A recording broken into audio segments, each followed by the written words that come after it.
جب ہارون الرشید گدی پر بیٹھے تھے تب اسلام کا سنہرا دور چل رہا تھا۔ جب ان کی حکومت تھی تب ان کی سلطنت اپنی طاقت میں تھی، جہاں انہوں نے اپنی سلطنت کو موراکو سے لے کر انڈیا تک پھیلایا تھا۔ انہوں نے 797 سے 806 تک بیزنٹائنز کو ہرایا تھا۔ ہارون الرشید ان مہان لوگوں میں سے ایک تھے جنہوں نے اسلام کے طور طریقے کو آگے تک بڑھایا تھا۔ وہ اتہاس میں مہان مسلم لیڈر کے طور پر جانے جاتے ہیں۔ بات کرتے ہیں چوتھے نمبر کی۔ چوتھے نمبر پر جن کا نام آتا ہے انہیں مسلم دنیا میں سب سے مہان کمانڈروں میں سے ایک کمانڈر مانا جاتا ہے۔ وہ مسلم دنیا کے ایک ایسے یودھا تھے جنہوں نے پورے اسپین کو فتح کر لیا تھا، جن کا نام ہے طارق بن زیاد۔ طارق بن زیاد ایک بربر مسلم اور امید جنرل تھے۔ وہ موسیٰ بن نصیر کا ایک بھروسے مند غلام تھا۔ طارق بن زیاد نے 712 میں گواڈیلیٹ کی لڑائی میں انہوں نے ویسی گوتھ کی سینا کو ہرایا تھا۔ ویسی گوتھ کی سینا ان کی سینا سے 3 گنا زیادہ بڑی تھی، لیکن پھر بھی اپنے ہمت کے بل پر انہوں نے ویسی گوتھ کی سینا کو ہرایا تھا۔ طارق بن زیاد نے 300 عرب اور 10,000 بربرز کے ساتھ مل کر اسپین کو فتح کیا تھا، اور انہوں نے ایک ایسی سلطنت کی بنیاد رکھی تھی جہاں اس سلطنت نے 1200 سالوں تک راج کیا۔ تیسرے نمبر پہ جن کا نام آتا ہے وہ ایک ایسے یودھا تھے جنہیں صرف مسلم دنیا میں ہی نہیں بلکہ عیسائی دنیا میں بھی ایک مہان انسان مانا جاتا ہے، جن کا نام تھا سلطان صلاح الدین ایوبی رحمۃ اللہ علیہ۔ سلطان صلاح الدین ایوبی جو کہ 100 سے بھی زیادہ جنگوں کے وجیتا رہے، ایک وجیتا، شاسک، بہادر، ایک لیڈر اور ایک نیک دل انسان۔ مسلم دنیا میں ایسے کم ہی لوگ ہوئے ہیں۔ وہ ایجپٹ اور سیریا کے شاسک تھے۔ انہوں نے اپنی طاقت اور ہمت کے بل پر عیسائیوں کی فوج کروسیڈرز کو ہرایا تھا۔ انہوں نے یروشلم یعنی بیت المقدس پر فتح حاصل کیا تھا۔ یروشلم پر فتح حاصل کرنے کے بعد وہاں پہ رہنے والے عیسائیوں پر انہوں نے کوئی ظلم نہیں کیا، بلکہ ان عیسائیوں کو انہوں نے کھل کر جینے کی آزادی دی۔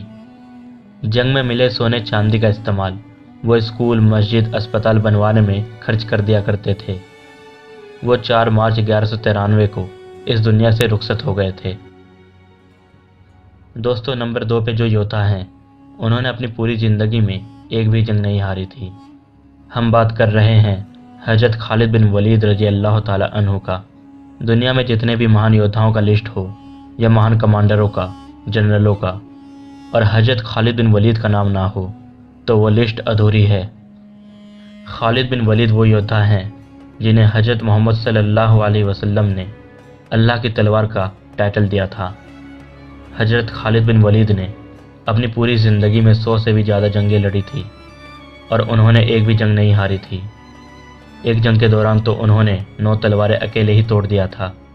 یہ دیکھنے کے بعد ان کے دشمنوں نے ڈر سے ہتھیار ڈال دیے، اور تو اور انہوں نے ایک بار زہر کی شیشی کو اپنے دشمنوں کے سامنے ہی پی لیا تھا، جہاں انہیں کچھ بھی نہیں ہوا اور ان کے دشمن ڈر سے کانپنے لگ گئے۔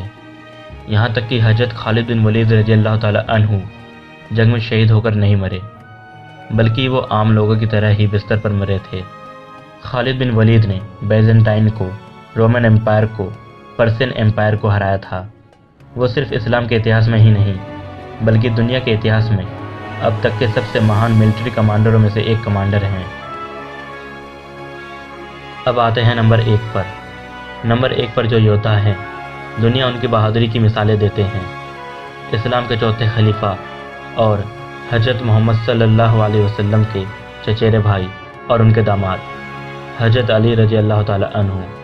حضرت علی رضی اللہ تعالی عنہ اسلام کے لیے جنگوں میں پروفٹ محمد صلی اللہ علیہ وسلم کے ساتھ کندھے سے کندھا ملا کر لڑے۔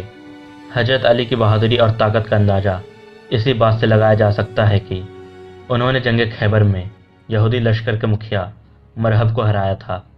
مرحب جو کہ ایک پہلوان تھا جس کی طاقت سے اچھا خوف کھاتا تھا، لیکن حضرت علی نے اس پہلوان کو شکست دیا، اور تو اور انہوں نے خیبر کے قلعے کے دروازے کو ڈھال بنا کر دشمنوں کو ہرایا تھا۔ اس دروازے کو کھولنے کے لیے 20 سے 40 لوگوں کی ضرورت پڑتی تھی، لیکن شیر خدا رضی اللہ تعالی عنہ نے اس دروازے کو اکیلے ہی اکھاڑ پھینکا تھا۔ جنگ خیبر کے بعد ان کی بہادری اور طاقت کو دیکھتے ہوئے حضرت محمد صلی اللہ علیہ وسلم نے حضرت علی کو شیر خدا کا ٹائٹل دیا تھا۔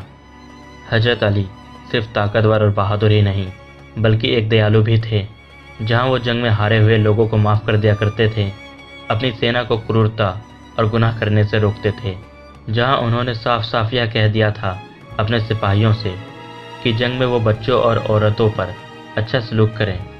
حضرت علی رضی اللہ تعالیٰ عنہ کے لیے جو شبد جنت سے بولی گئی تھی، ان کی بہادری کو دیکھتے ہوئے نہ حضرت علی جیسا کوئی بہادر اور نہ ہی ذوالفقار جیسی کوئی تیز تلوار، بے شک حضرت علی جیسا بہادر کوئی نہیں ہے اس جہاں میں۔ تو دوستو، یہ تھے وہ 10 مہان مسلم یودھا جن کے بارے میں ہم نے اس ویڈیو میں آپ کو بتایا۔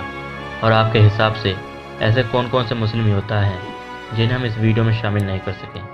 تو آپ ہمیں کمنٹ کر کے ضرور بتائیں تاکہ ہم انہیں اپنے اگلی ویڈیو میں شامل ضرور کر سکیں۔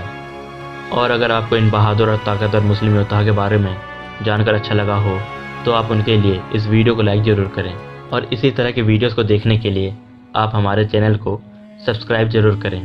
تو ملتے ہیں آپ سے اگلی ویڈیو میں۔